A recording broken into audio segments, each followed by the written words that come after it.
Hello guys, आपका मेरे channel पर स्वागत है। आप स्टडी पॉइंट देख रहे हैं। तो आइए अपनी पहली वीडियो के साथ जॉर्ज पंचम की नाक क्षितिज का चैप्टर, जिसके लेखक कमलेश्वर हैं, आज अपनी फर्स्ट वीडियो के साथ इसकी शुरुआत करते हैं। तो कृपया सब्सक्राइब ज़रूर कर दें और लाइक ज़रूर करें, जिससे मेरी न्यू वीडियोस आपको पहले देखने को मिले। तो आइए चलते हैं। यह बात उस समय की है जब इंग्लैंड की रानी एलिजाबेथ द्वितीय अपने पति के साथ हिंदुस्तान पधारने वाली थी। अखबारों में उनकी चर्चा हो रही थी। रोज लंदन के अखबारों से खबरें आ रही थी कि शाही दौरे के लिए कैसी कैसी तैयारियां हो रही हैं। रानी एलिजाबेथ का दर्जी परेशान था कि हिंदुस्तान, पाकिस्तान और नेपाल के दौर पर रानी कब क्या पहनेंगी। उनका सेक्रेटरी और शायद जासूस भी उनके पहले ही इस महाद्वीप का तूफानी दौरा करने वाले थे। आखिर कोई मजाक तो था नहीं। जमाना चूंकि नया था, फौज फाटे के साथ निकलने के दिन बीत चुके थे, इसलिए फोटोग्राफरों की फौज तैयार हो रही थी। इंग्लैंड के अखबारों की कतरने हिंदुस्तान अखबारों में दूसरे दिन चिपकी नजर आती थी कि रानी ने एक ऐसा हल्के नीले रंग का सूट बनवाया है जिसका रेशमी कपड़ा हिंदुस्तान से मंगवाया गया है, जो कि करीब 400 पाउंड खर्चा उस सूट पर आया है। रानी एलिजाबेथ की जन्म पत्री भी छपी थी। प्रिंस फिलिप के कारनामे छपे और तो और उनके नौकरों, बावर्चियों, खानसामों, अंगरक्षकों की पूरी जीवनियां देखने में आई। शाही महल में रहने और पलने वाले कुत्तों तक तस्वीरों अखबार में छप गई। बड़ी धूमधाम थी, बड़ा शोर शराबा था। शंख इंग्लैंड में बज रहा था, गूंज हिंदुस्तान में आ रही थी। इन खबरों से हिंदुस्तान में सनसनी फैल रही थी। राजधानी में तहलका मचा हुआ था। जो रानी 5,000 रुपये का रेशमी सूट पहनकर पालम के हवाई अड्डे पर उतरेगी, उसके लिए कुछ तो होना ही चाहिए। कुछ क्या, बहुत कुछ होना चाहिए। जिसके बावर्ची पहले महायुद्ध में जान हथेली पर लेकर लड़ चुके हैं, उसकी शान शौकत कि क्या कहना। और वही रानी दिल्ली आ रही है। नई दिल्ली ने अपनी तरफ देखा और बेसाख्ता मुंह से निकल गया, वह आए हमारे घर, खुदा की रहमत। कभी हम उनको, कभी अपने घर को देखते हैं। और देखते देखते नई दिल्ली का काया पलट होने लगा। और करिश्मा तो यह था कि किसी न किसी से नहीं कहा, किसी ने किसी को नहीं देखा, पर सड़कें जवान हो गई, बुढ़ापे की धूल साफ हो गई। इमारतों ने नाजनीनों की तरह श्रृंगार किया। लेकिन एक बड़ी मुश्किल पेश थी।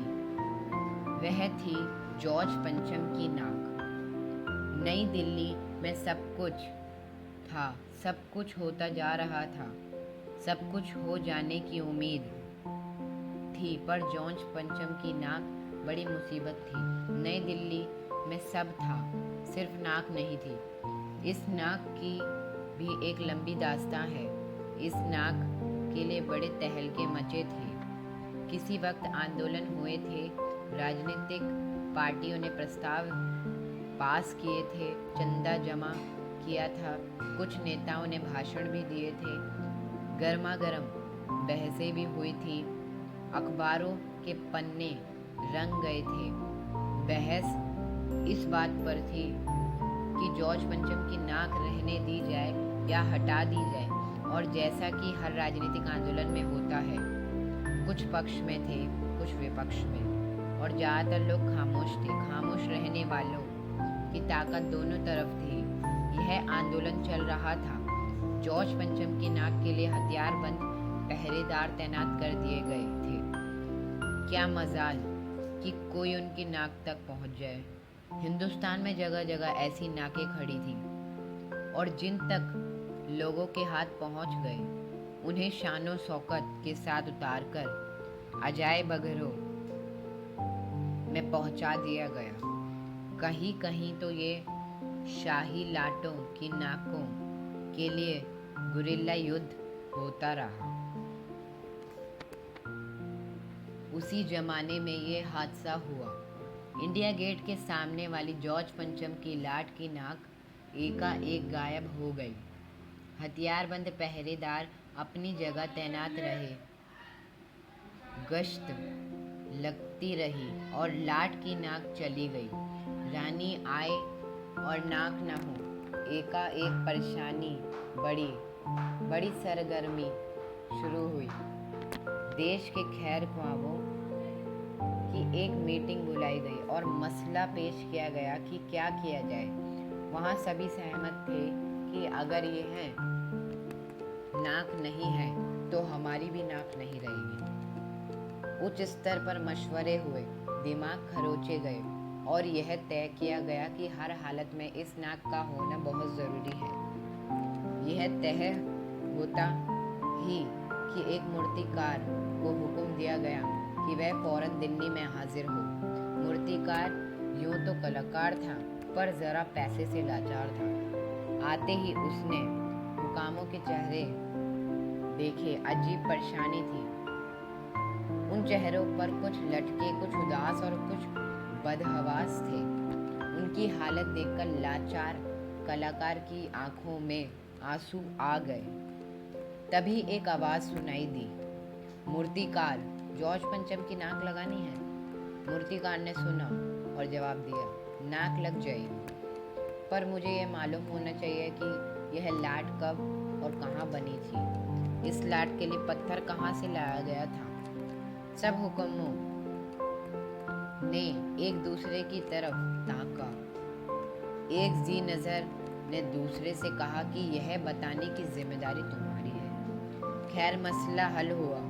एक क्लर्क को फ़ोन किया गया और इस बात की पूरी छानबीन करने का काम सौंपा गया। पुरातत्व विभाग की फाइलें में पेट चीरे गए और कुछ भी पता नहीं चला। क्लर्क ने लौटकर कमेटी के सामने कांपते हुए बयान दिए, सर, मेरी खता माफ हो, फाइलें सब कुछ हजम कर चुकी हैं। हुक्कामों के चेहरे पर उदासी के बादल छा गए।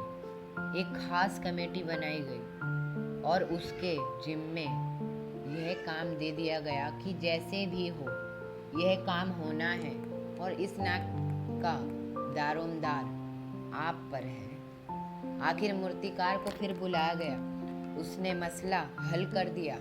वह बोला, पत्थर की किस्म का ठीक नहीं पता चला तो परेशान मत होइए। मैं हिंदुस्तान के हर पहाड़ पर जाऊंगा और ऐसा ही पत्थर खोज के लाऊंगा।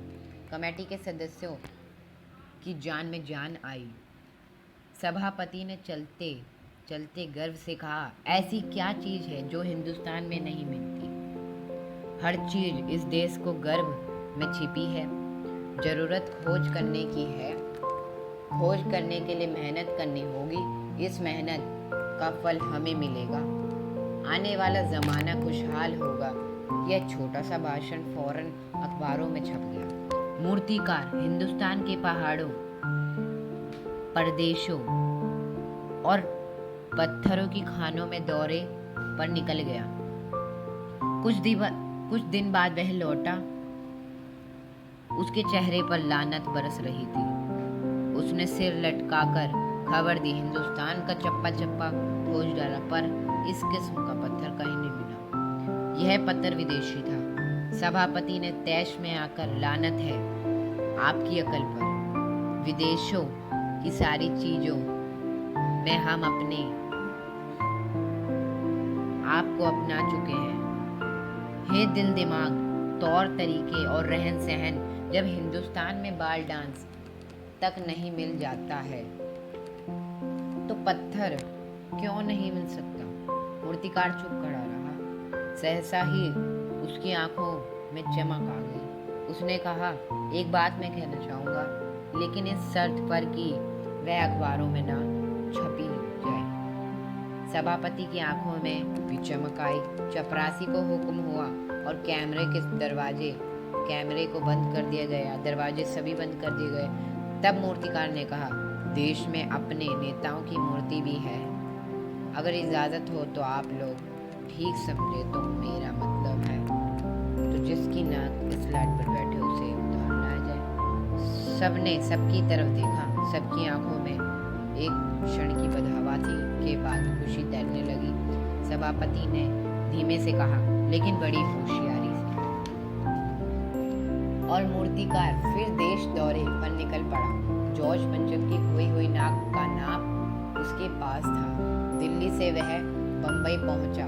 दादाभाई नौरोजी, गोखले, तिलक, शिवाजी, कौवसजी, जहांगीर, सबकी नाकें उसने टटोल नापी और गुजरात की और भागा गांधी जी, सरदार पटेल, विट्ठल भाई पटेल, महादेव देसाई की मूर्तियों को परखा और बंगाल की ओर चला। गुरुदेव रविंद्रनाथ टैगोर, सुभाष चंद्र बोस, राजा राममोहन राय आदि को भी देखा। नाप जोख की और बिहार की तरफ चला। बिहार होता हुआ प्रदेश उत्तर प्रदेश की ओर आया। चंद्रशेखर आजाद, बिस्मिल, मोतीलाल नेहरू, मदन मोहन मालवीय की लाटों के पास गया। घबराहट में मद्रास भी पहुंचा। सत्यमूर्ति को भी देखा और मैसूर, केरल आदि सभी प्रदेशों का दौरा करता हुआ पंजाब पहुंचा। लाला लाजपत राय और भगत सिंह की लाटों से भी सामना हुआ। आखिर दिल्ली पहुंचा। उसने अपनी मुश्किल बयान की। पूरे हिंदुस्तान की परिक्रमा कर चुका हूँ। सब मूर्तियाँ देख आया हूँ। सबकी नाकों का नाप ले लिया है, पर जॉर्ज पंचम की इस नाक से सब बड़ी निकली। सुनकर सब हताश हो गए और झुंझलाने लगे। मूर्तिकार ने ढाढ़स बंधाते हुए आगे कहा, सुना है कि बिहार सेक्रेटेरिएट के सामने सन 42 में शहीद होने वाले बच्चों की मूर्तियां स्थापित हैं।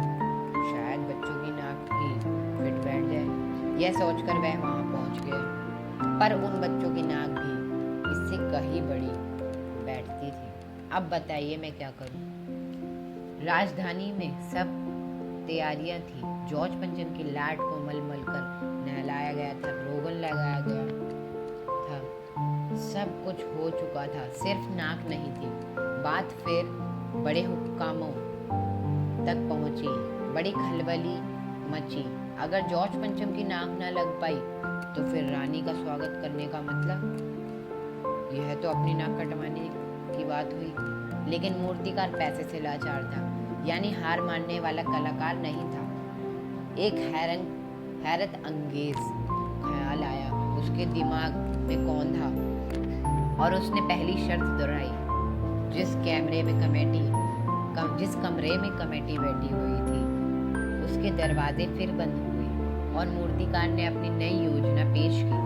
चूंकि नाक लगना एकदम जरूरी है, इसलिए मेरी राय है कि 40 करोड़ में से कोई एक जिंदा नाक काट कर लगा दी जाए। बात के साथ ही सन्नाटा छा गया। कुछ मिनटों की खामोशी के बाद सभापति ने सबकी तरफ देखा। सबको परेशान देखकर मूर्तिकार कुछ हचकचाया और धीरे से बोला, आप लोग क्यों घबराते हैं? ये काम मेरे ऊपर छोड़ दीजिए। नाक चुनने का काम मेरा। आपकी से इजाजत हुई। कानाफूसी हुई और मूर्तिकार को इजाजत दे दी गई। अखबारों में सिर्फ इतना छपा कि नाक का मसला हल हो गया है और राजपथ पर इंडिया गेट के पास वाली जॉर्ज पंचम की लाट कि नाक लग रही है। नाक लगने से पहले फिर हथियारबंद पहरेदारी की तैनाती हुई। मूर्ति के आसपास तालाब सुखाकर साफ किया गया, उसकी रवाब निकाली गई और ताज़ा पानी डाला गया ताकि जो जिंदा नाक लगाई जाए वह सूखने ना पाए। वह सूखने ना मतलब इस बात की खबर जनता को नहीं थी। यह सब तैयारियां भीतर भीतर चल रही थी। रानी के आने के दिन नजदीक आते जा रहे थे। मूर्तिकार खुद अपने बताए हल से परेशान था। जिंदा नाक लाने के लिए उसने कमेटी वालों से कुछ और मदद मांगी, वह उसे दी गई, लेकिन इस हिदायत के साथ कि एक खास दिन हर हालत में नाक लग जानी चाहिए। और वह दिन आया। जॉर्ज पंचम की नाक लग गई। सब अखबारों में खबरें छापी गई कि जॉर्ज पंचम की जिंदा नाक लगाई गई है। यानी ऐसी नाक तो जो कतई पत्थर की नहीं लगती। लेकिन उस दिन के अखबारों में एक बात गौर करने वाली थी। उसे दिन देश में कहीं भी किसी उद्घाटन की खबर नहीं थी। किसी ने कोई फीता नहीं काटा था, कोई सार्वजनिक सभा नहीं हुई थी, कहीं भी किसी का अभिनंदन नहीं हुआ था, कोई मानपत्र भेंट की नौबत नहीं आई थी, किसी हवाई अड्डे या स्टेशन पर स्वागत समारोह नहीं लगा हुआ था, किसी का ताज़ा चित्र नहीं छपा था। सब अखबारों खाली थे। पता नहीं ऐसा क्यों हुआ। नाक तो सिर्फ एक चाहिए थी, वह भी भूत के लिए। तो गाइज, आपको कैसा लगा? ऐसी मेरी वीडियोस देखने के लिए मुझे सब्सक्राइब कर दें, जिससे मेरी और न्यू वीडियोस आपके पास पहले पहुँचे। अब आप कमेंट में लिखकर ये बता दीजिए कि अगला चैप्टर कौन सा रखूं। मैं आपको साइंस का भी करवाऊंगा और मैथ भी करवाऊंगा। अब अगली वीडियो में सोच रहा हूँ इंग्लिश के ऊपर। तो पहले आप सब्सक्राइब कर दीजिए, जिससे आपको मेरी न्यू वीडियो पहले ही मिल जाए। फिर मैं आपको अभी कुछ दिन में मस्ट डू कंटेंट देने वाला हूँ, जो आपको डिस्क्रिप्शन में मिलेगा बाद में, मतलब कमिंग सून है भी। उसमें सारा इम्पोर्टेंट चीज़ें अगर आप वो भी याद कर लोगे तो आपके पासिंग मार्क्स तो आराम से आएंगे, उसी में से आएगा मतलब पेपर। तो आइए, अब आपसे अलविदा लेता हूँ, चलते हैं। ओके, सब्सक्राइब करें और स्टडी पॉइंट को लाइक ज़रूर करें। बाय।